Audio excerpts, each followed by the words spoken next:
morning viewers and welcome to the students.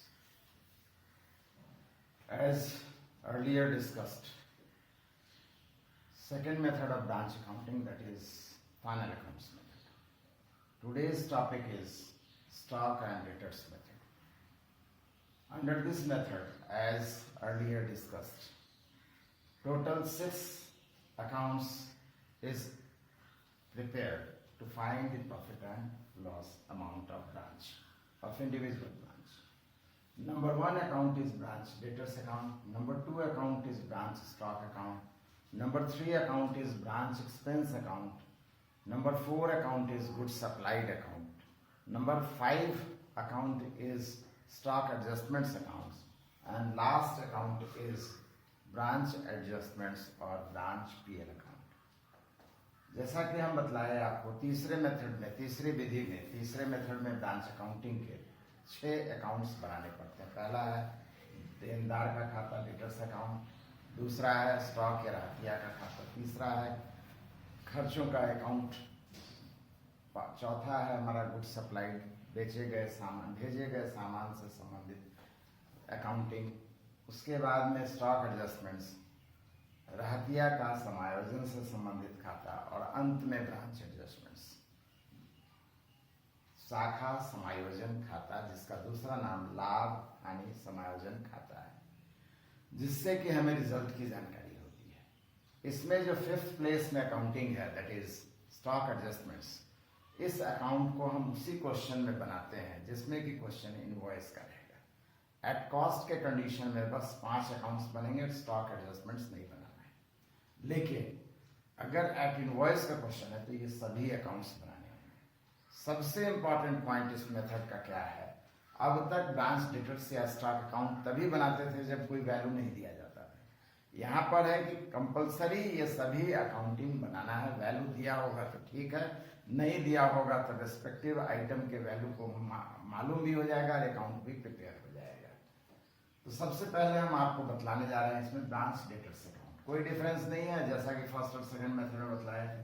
Balance BD, opening debtors, credit sales value को लिखना है, cash receive from debtors amount को लिखना है, sales return अगर है तो लिखेंगे, नहीं तो नहीं। डिस्काउंट अलाउड, बैड डेट्स, ये सब कंपलसरी आइटम नहीं है, हर बिजनेस ट्रांजेक्शन्स में होना जरूरी नहीं है। तो सेल्स रिटर्न लिखेंगे, नहीं है तो जीरो। डिस्काउंट अलाउड भी मर्जी की बात है, दे ना दे हमारी मर्जी, अगर है तो लिखेंगे, नहीं तो नहीं लिखेंगे। बैड डेट्स भी रुपया डूबेगा तभी लिखा जाएगा, नहीं तो मतलब क्वेश्चन में दिया गया है तो लिखा जाएगा, नहीं तो नहीं। लास्ट में balance CD, balance CD means closing value of debtors और balance BD means opening value of debtors. जैसा कि पहले से ही बतला चुके हैं, ये भी एसेट्स से रिलेटेड अकाउंट है। अकाउंटिंग की बिगनिंग होती है डेबिट में, ये भी एसेट्स से रिलेटेड अकाउंट है। अकाउंटिंग की बिगनिंग होती है डेबिट में। Increase in the value of assets also debited, just opposite decrease in the value of assets और क्रेडिटेड। ये हमारा फर्स्ट अकाउंट है। सेकंड अकाउंट भी ब्रांच स्टॉक अकाउंट ऑलमोस्ट जैसा बना चुके हैं वैसा ही है। Balance BD, opening stock, good supplied value को हेड ऑफिस टू ब्रांच, जो सामान भेजा गया है उसकी वैल्यू को लिखना है, head office to branch. Next है सेल्स रिटर्न, नेक्स्ट है goods transfer from other branch. हो सकता है दूसरे शाखा से हमारे पास सामान आया तो सामान बढ़ेगा कि नहीं ब्रांच में, इसलिए अकाउंटिंग डेबिट नहीं करेंगे। क्रेडिट में सेल्स, कैश सेल्स हो चाहे क्रेडिट सेल्स हो, वेस्टेज ऑफ स्टॉक, अगर नष्ट हुआ है सामान तो उसको दिखलाएंगे। वेस्टेज स्टॉक को पीएल अकाउंट के नाम से भी लिख सकते हैं। Next goods transfer to other branch, जिस तरीके से हमारे ब्रांच में सामान आ सकता है, हम भी उस हेड ऑफिस के दूसरे किसी ब्रांच को सामान दे सकते हैं जरूरत पड़ने पर, इमरजेंसी के कंडीशन में। अगर ऐसा हुआ है तो इससे हमारा स्टॉक घटेगा, इसलिए क्रेडिट में लिखेंगे। और लास्ट में बैलेंस सीडी।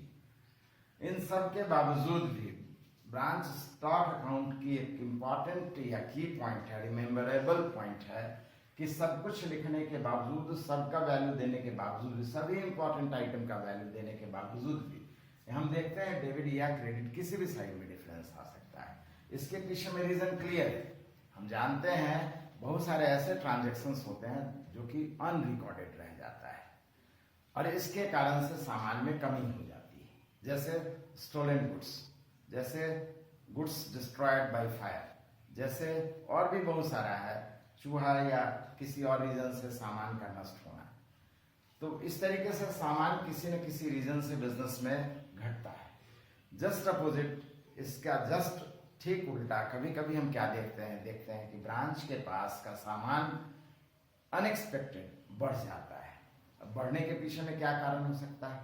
तो बहुत से आइटम को जब हम खरीदते हैं तो पैकेट में खरीदते हैं, बोरे में खरीदते हैं, और बोरा कहने के लिए वो कहता है कि 100 केजी है, लेकिन हम कभी पाते हैं 98 केजी, तो कभी 103 केजी भी आ जाता है।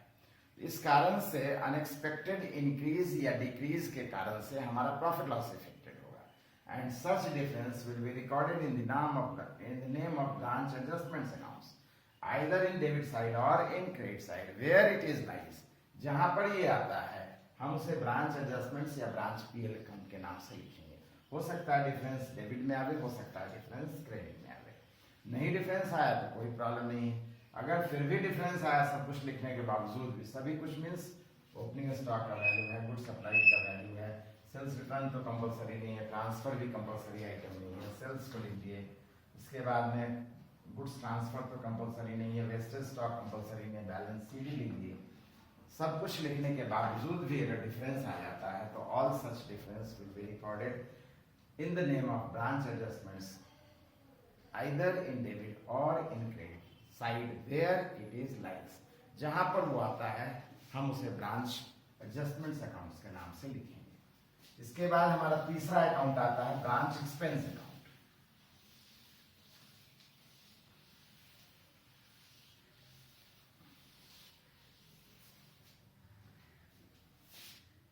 Third account is branch expense account.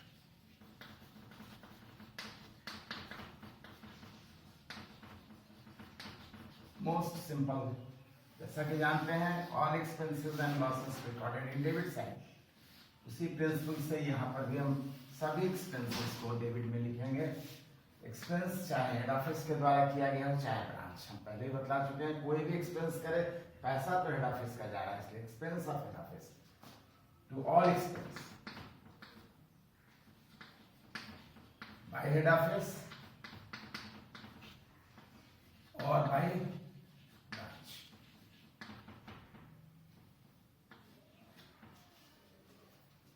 सभी के अमाउंट को दिखलाएंगे यहाँ इंडिविजुअली, एक आइटम को एकदम अलग रखेंगे जितने भी एक्सपेंस होंगे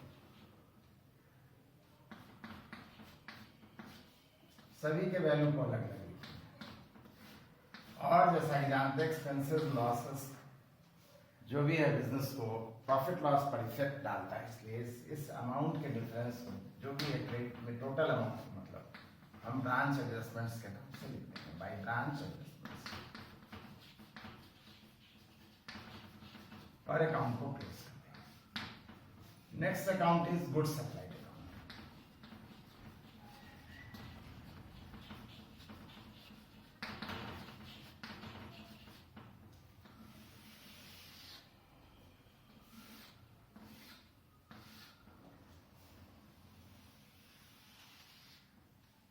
जैसा कि हम देख चुके हैं ब्रांच अकाउंटिंग में गुड सप्लाइड दो होता है, एक good supplied by head office to branch और दूसरा है good supplied by branch to head office, जिसे हम गुड सप्लाइड रिटर्न भी कहते हैं। दोनों के लिए एक ही अकाउंट है।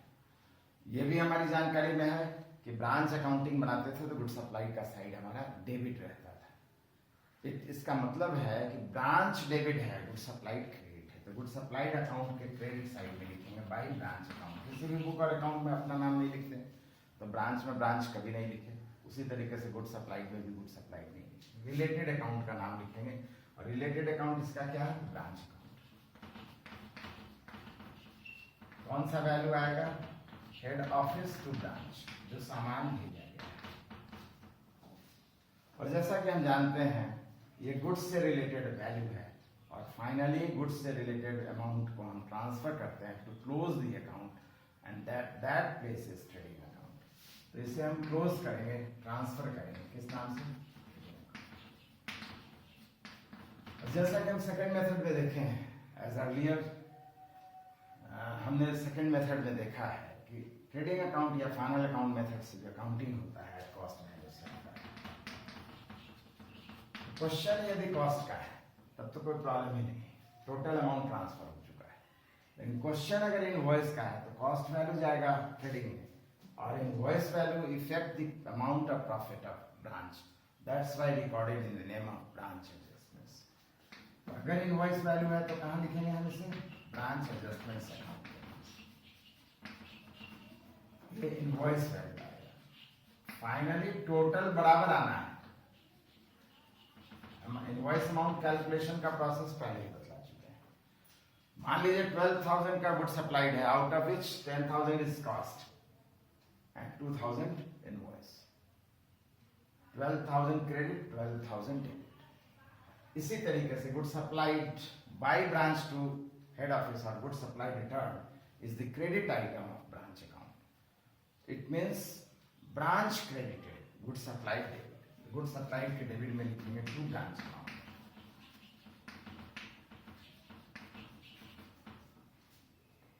टू ब्रांच अकाउंट कौन सा वैल्यू आएगा? ब्रांच टू हेड ऑफिस, जो सामान लगाया गया। फिर इसे भी क्लोज करना है, ट्रांसफर करना है। तो क्लोज करने के लिए अपोजिट साइड में ले जाते हैं। किस नाम से ले जाएंगे? उससे रिलेटेड आइटम, इसलिए ट्रेडिंग अकाउंट के नाम से ले जाएंगे। लेकिन ट्रेडिंग अकाउंट कैसे प्रिपेयर होता है? Always at cost. और आप जानते हैं invoice value transfer to branch adjustments account. Invoice account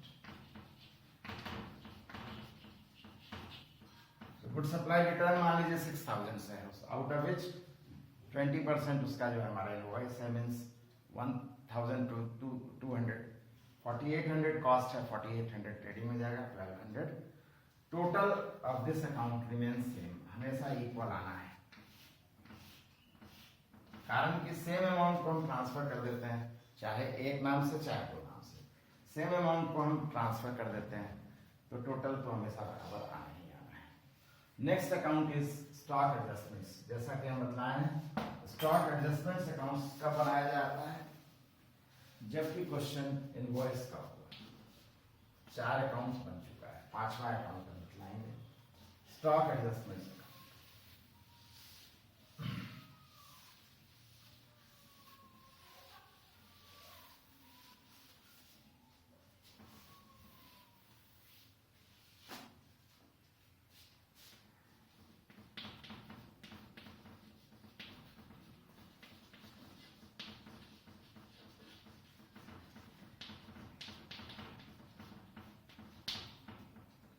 In case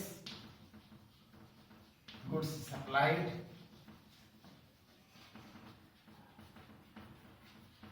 at invoice,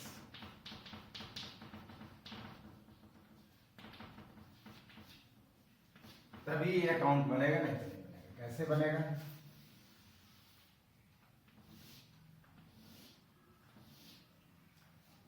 नाम से ही क्लियर है, एडजस्टमेंट मीन्स इंक्रीज और हाइक अमाउंट और इनवॉइस अमाउंट। जैसा कि देख चुके हैं हम, किससे रिलेटेड ये एडजस्टमेंट है? तो stock. Opening stock item branch में डेबिट में लिखा जाता है, लेकिन it's adjustment recorded in credit side. Opening stock adjustments is represented और recorded in the name of balance bill. Balance bill means opening value. Opening stock adjustment value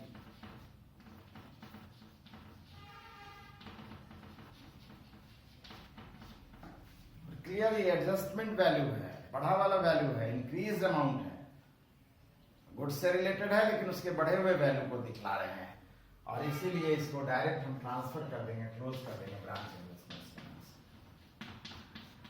trading से इसका कोई मतलब नहीं। Same amount will be transferred in the name of branch investments accounts.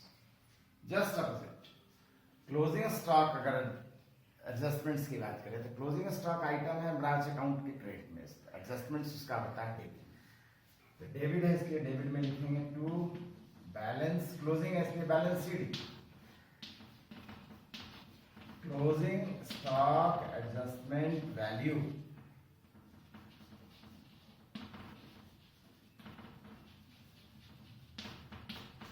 फिर इसे भी हम ट्रांसफर करेंगे बाय ब्रांच एडजस्टमेंट्स के नाम से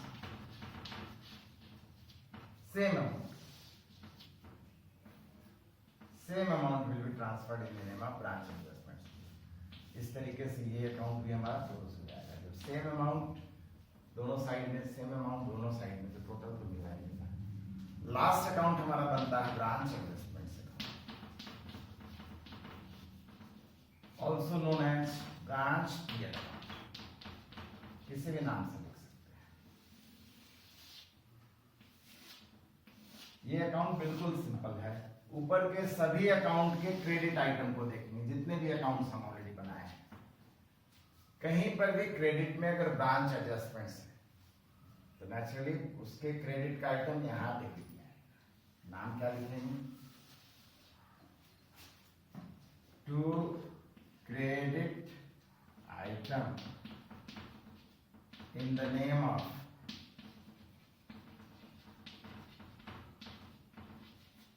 branch adjustments of all the above accounts। इसे ही हमें लिखना है कहां पर? Recorded in debit side. क्या नाम देंगे? विथ रिलेटेड अकाउंट में, मतलब जिस अकाउंट से ला रहा है उसके नाम को लिखना है। किसी बुक और अकाउंट में उसका अपना नाम नहीं लिखते।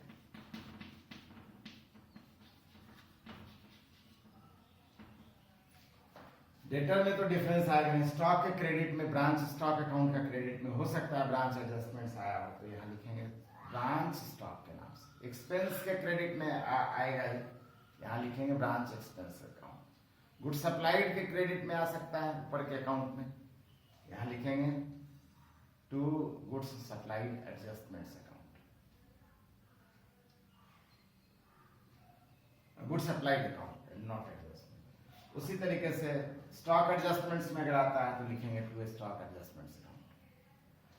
उसी तरह से अब हम डेबिट आइटम को देखेंगे ऊपर के, by debit item in the name of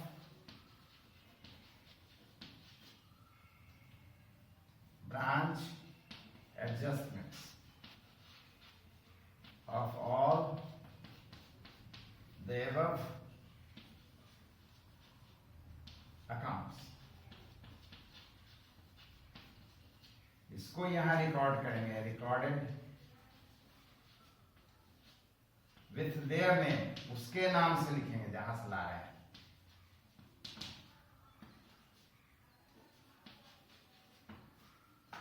तो वहां किसी भी अकाउंट में डेबिट में होगा तो क्रेडिट में लाएंगे। डेटर्स में तो आएगा नहीं, स्टॉक में आ सकता है। ब्रांच स्टॉक अकाउंट के डेबिट में अगर ब्रांच एडजस्टमेंट्स को ओपन किया गया है तो यहाँ लिखेंगे ब्रांच स्टॉक अकाउंट। एक्सपेंस में भी डेबिट में नहीं आएगा, लेकिन गुड सप्लाइड में आ सकता है तो by good supplied account.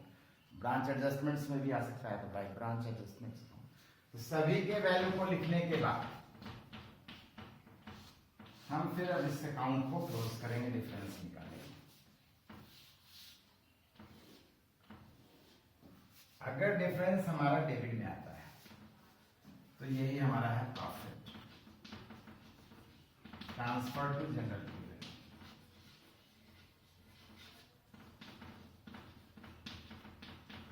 Bye chance difference credit में आता है, by loss transfer to GPL general PL account. इस तरीके से हमारा थर्ड मेथड से अकाउंटिंग कंप्लीट हो जाती है।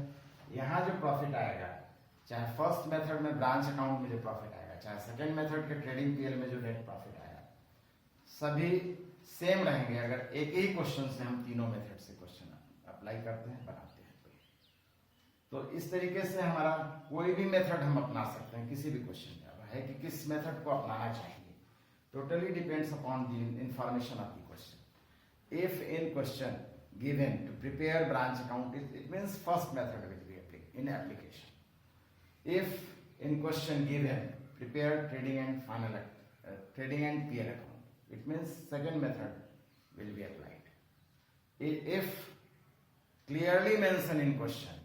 Prepare branch accounting by stock and debtors method, or name of all such accounts if given. It means third method will be applied. Thank you.